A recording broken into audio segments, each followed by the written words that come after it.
नमस्कार दोस्तों, आज पढ़ेंगे हम ह्यूमन ईयर के बारे में। ह्यूमन ईयर हमारे कान बहुत ही इंपॉर्टेंट ऑर्गन होते हैं और इसके सारे हम एनाटॉमी देखेंगे, उसके बाद इसका मैकेनिज्म देखेंगे, हम सुनते कैसे हैं, ठीक है ना। तो चलो पहले स्टार्ट करते हैं हम लोग डायग्राम से, लेबरिंग से, ठीक है ना।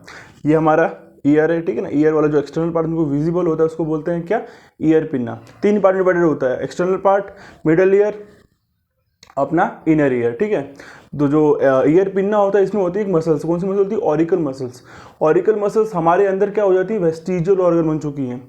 लेकिन जो दूसरे मैमल्स हैं, ठीक है ना, जैसे डॉग हो गया, कैट हो गया, उनमें क्या आपने देखा होगा जो वो अपने कान को मूव कर सकते हैं। जब वो अलर्ट होते हैं तो उनके कान खड़े हो जाते हैं, ठीक है ना, वो उनको मूव कर सकते हैं। बट जब एवोल्यूशन हुआ तो ह्यूमंस में इसकी ज़रूरत बहुत कम होती गई, ठीक है ना। तो ये धीरे धीरे वेस्टिजियल ऑर्गन हो गए और इसलिए, लेकिन एक सवाल आता है कि क्या ईयर पिन्ना वेस्टिजियल ऑर्गन है, तो आंसर होगा नहीं। ईयर पिन्ना वेस्टिजियल नहीं है। ईयर पिन्ना की जो मसल्स है, ऑरिकल मसल्स है, वो वेस्टिजियल है, ठीक है ना। ये बात याद रखना आप लोग। ईयर पिन्ना साउंड को मॉडिफाई करके हमारे इनर ईयर तक पहुंचाता है ताकि हम उसको सुन सके, तो उसका कुछ ना कुछ काम जरूर है। अब हम लोग एक्सटर्नल पार्ट यानी ईयर पिन्ना से थोड़ा अंदर बढ़ते हैं। थोड़ा अंदर बढ़ेंगे तो हमको क्या दिखेगा, टिम्पैनिक मेम्ब्रेन। इसको बोलते हैं ईयर ड्रम या फिर कान का पर्दा हिंदी में बोले तो, ठीक है ना। Tympanic membrane thin connective tissue से बना होता है, जिसके बाहर वाले क्या बोलते हैं पोर्शन पे स्किन होती है, अंदर वाले पोर्शन पे क्या होता है, वैक्स होता है, ठीक है ना। तो जो ईयर पिन्ना का जो सरफेस होता है उसके अंदर भी काफ़ी हेयर सेल्स होते हैं, ठीक है ना, जो बाहर का डस्ट पार्टिकल है उनको आने से रोकते हैं, और वैक्स ग्लैंड भी होती हैं, ठीक है। अब आते हैं हमारे मिडल ईयर पर। मिडल ईयर पे हमारे पास 3 तरह की बोन्स होती हैं, मेलियस, इनकस, स्टेपिस, MIS। इस ऑर्डर से याद रखना, मिस, ठीक है ना, मिस से याद रख लेना कि MIS, malleus, incus, stapes. Malleus और इनकस में कौन सी जॉइंट होता है, हिंज जॉइंट होता है। अपनी पूरी बॉडी की सबसे छोटी बोन्स कौन सी होंगी, यही वाली, मेलियस, इनकस, स्टेपिस। ये बात भी अच्छे से याद रखना।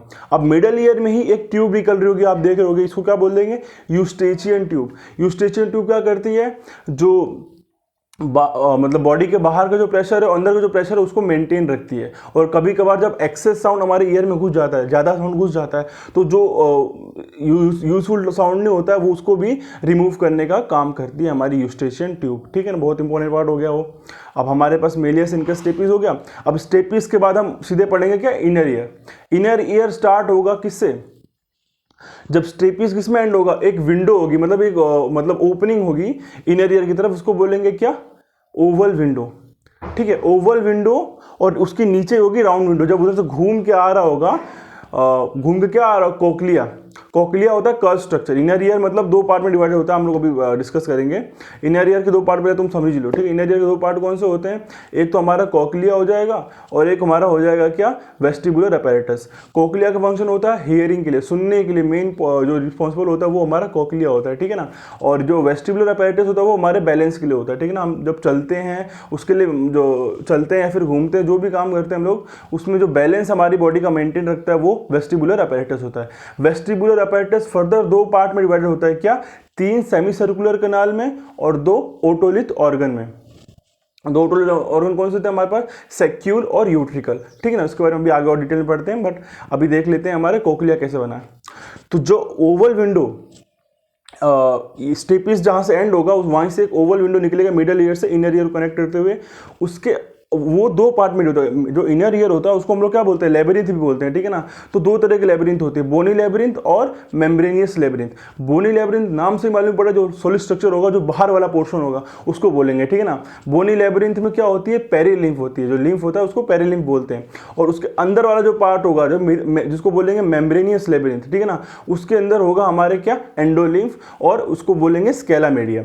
जो एनसीईआरटी के डायग्राम है वो इसी को, इसका मतलब जो क्रॉस सेक्शन है उसको कट करके सीधे आपको ये दिखा रखा है कोक्लिया का जो डायग्राम है, ठीक है ना। बीच में होगा स्केला मीडिया, जो ऊपर होगा वो क्या होगा, स्केला टिम्पैनी, और नहीं सॉरी, ऊपर होगा स्केला वेस्टिबुलाई, नीचे होगा स्केला टिम्पैनी। स्केला वेस्टिबुलाई जो हमारी स्टेपिस से आगे हमारे कौन सी विंडो से खुल रहा था, ओवल विंडो से। तो स्केला वेस्टिबुलाई तो हमारे पास ओवल विंडो से आ रहा है, तो जब वो घूम के वापस आएगा तो जो नीचे वाला पोर्शन होगा वो कौन सा, स्केला टिम्पैनी, ठीक है ना। स्केला टिम्पैनी वो किस में एंड होगा, वो राउंड विंडो से, राउंड विंडो में एंड होगा और वापस मिडल ईयर से कनेक्ट हो जाएगा, ठीक है ना। तो इसमें जो फ्लूइड होता है वो याद रखना। अब जो इसमें भी जो हमारा स्केला मीडिया होता है उसका जो बेस पे, ठीक है ना, जो स्केला टिम्पैनी है और स्केला वेस्टिबुलाई, इन दोनों को अलग करने के लिए 2 मेम्ब्रेन होती है हमारे पास, रेजनर मेम्ब्रेन और बेसिलर मेम्ब्रेन। ठीक है ना। तो जो स्केला मीडिया के बेस में जो बेसिलर मेम्ब्रेन होती है उसके सरफेस पे हमको मिलता है organ of Kotai. Organ of कोटाई बहुत ही इंपॉर्टेंट है, बहुत इंपॉर्टेंट क्यों? क्योंकि वही एक्चुअल में जहाँ हमारा मेन हेयरिंग वाला जो पार्ट हो रहा होता है, सुनने वाला पार्ट वहीं पे हो रहा होता है, ठीक है ना। क्यों? क्योंकि उसके अंदर प्रेजेंट होती है हेयर सेल्स, ठीक है ना। हेयर सेल्स के ऊपर होते हैं स्टीरियोसीलिया, उसके ऊपर होती है टेक्टोरियल मेम्ब्रेन, और क्या बोलते हैं, जब जैसी मतलब वाइब्रेशन आती हैं तो उसके अकॉर्डिंग हेयर सेल ऐसे मतलब वाइब्रेट करते हैं उसी के हिसाब से, और हेयर सेल टेक्टोरियल मेम्ब्रेन को क्या बोलते हैं, एक्साइट करते हैं। उसके नीचे जो हेयर सेल के बेस पे क्या होते हैं हमारे पास ऑडिटरी नर्व्स होती हैं, या बोले एक्सोन्स होते हैं, ठीक है ना। नर्व के बारे में पढ़ा था ना, वो एक्साइट होंगे तो क्या होगा, नर्व इंपल्स होगी, नर्व इंपल्स कंडक्ट होकर हमारे क्या जाएंगे, ब्रेन में, और हम लोग एनालाइज कर पाएंगे साउंड कैसे है, उसको भी और अच्छे से देखते हैं हम लोग जब प्रोसेस पढ़ेंगे तब, ठीक है। मोटा मोटी बात तुम समझ लो यहाँ से। तो ये तो हमारा हो गया कोक्लिया वाला पार्ट, ठीक है। अब कोक्लिया वाला पार्ट हो गया तो अब हम पढ़ते हैं यहाँ पर नीचे जो हमारा वेस्टिबुलर अपैरेटस था, जो हमारे बैलेंस के लिए रिस्पॉन्सिबल था। वेस्टिबुलर अपैरेटस दो पार्ट में डिवाइडेड होता है, कौन सा, 3 सेमी सर्कुलर कनाल। जो सेमी सर्कुलर कनाल होंगी वो राइट एंगल पे होंगे एक दूसरे के, ठीक है ना। अलग अलग XYZ पे एक्सिस पे जैसे हम बनाते हैं, अलग अलग एक्सिस पे होंगी, एक प्लेन में नहीं होंगी, ठीक है, और एक दूसरे के राइट एंगल पे होंगी। और जो उसका जो सेमी सर्कुलर का जो बेस होगा वो थोड़ा फूला हुआ होगा, ठीक है ना, उसको बोलेंगे एम्पुला। और जो उसके बाद आ जाता है हमारा ओटोलिथ, उसका एम्पुला हो गया, उस वो सेमी सर्कुलर का जो एम्पुला वाला पार्ट होता है, ठीक है ना, उसमें एक रिज निकल रही होती है, ठीक है ना, उसको बोलते हैं क्रिस्टा ऑफ एम्पुलरिस। और वो रिस्पॉन्सिबल होता है हमारे जो एंगुलर मोशन में जो हमारा बैलेंस बना के रखता है उसके लिए। हम जब डांस कर रहे होते हैं या फिर हम लोग सर्कल में दौड़ रहे होते हैं, घूम रहे होते हैं, ठीक है ना, उस वक्त जो हमारी बॉडी का जो बैलेंस बना रहा होता है वो हमारा सेमी सर्कुलर कनाल बना रहा होता है, ठीक है ना। और जब हम लीनियर मोशन करेंगे, जब हम दौड़ रहे होते हैं एक लाइन में, ठीक है ना, एक प्लेन में दौड़ रहे होंगे, उस वक्त कौन हमारा हेल्प करेगा हमारे बैलेंस बनाने के लिए, हमारे ओटोलिथ ऑर्गन, सैक्यूल और यूट्रिकल। सैक्यूल और यूट्रिकल के बेस पर भी एक प्रोजेक्टिंग रिज निकल रही होती है, उसको बोलते हैं क्या, मैक्यूला, ठीक है। मैक्यूला रिस्पॉन्सिबल होता है हमारे लीनियर मोशन में बैलेंस बनाने के लिए, ठीक है। इतना समझ में आ गया तुमको?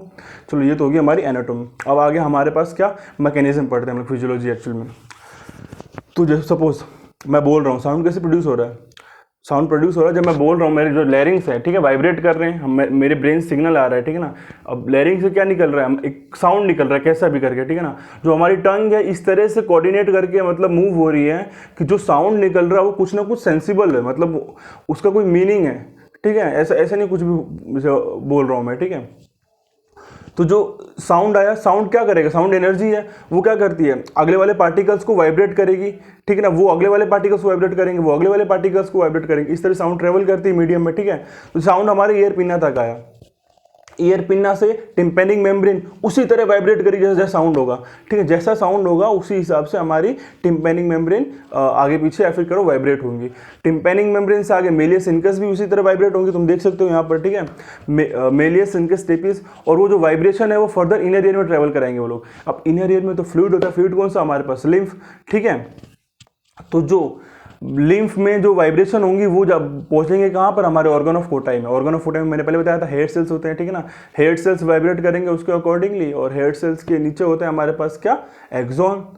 वो जो इम्पल्स वहां पर बनी है वो एक्सॉन्स के थ्रू हमारे ब्रेन में, कौन सा, ऑडिटरी कॉर्टेक्स, वहां पर वो पहुंचेंगी और हम लोग अपनी मेमोरी के हिसाब से उसको एनालाइज कर पाएंगे कि हाँ हम लोग क्या सुन रहे हैं, वो साउंड अच्छा है कि नहीं।